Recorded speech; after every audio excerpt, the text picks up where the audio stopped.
మేము ఇక్కడికి వచ్చే ముందు ఇదే లొకేషన్ ని చూసుకొని ఈ కంటైనర్ ని చూస్తే రాఘవ కన్స్ట్రక్షన్స్ అని ఉంటది. రాఘవ కన్స్ట్రక్షన్స్ నుండి పైన ఒక కాంగ్రెస్ జెండా పెడతారు.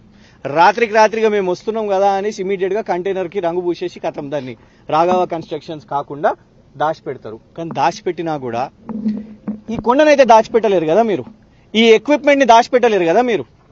ఎక్విప్మెంట్ ఎందుకున్నది? ఎందుకంటే ఇక్కడ మైనింగ్ యాక్టివిటీ జరుగుతున్నది, ఇల్లీగల్ మైనింగ్ యాక్టివిటీ జరుగుతున్నది. మిస్యూజ్ ఆఫ్ ఆఫీస్, అధికార దుర్వినియోగం.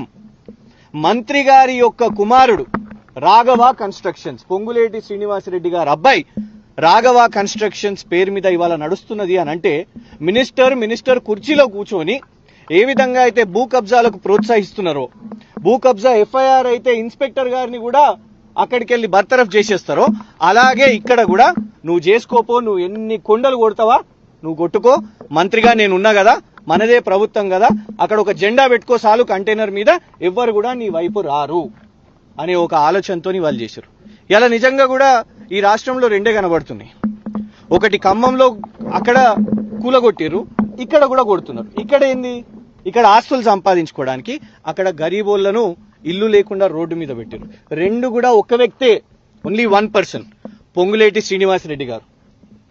ఇక్కడ కోత్వాల్ కూడా అయినా, అక్కడ ఖమ్మం అయినా కూడా ఈ రెండిటి మధ్యలో ఈ కే గ్యాంగ్, ఈ కే లింక్ ఏంటిది అని అంటే పొంగులేటి శ్రీనివాసరెడ్డి గారు.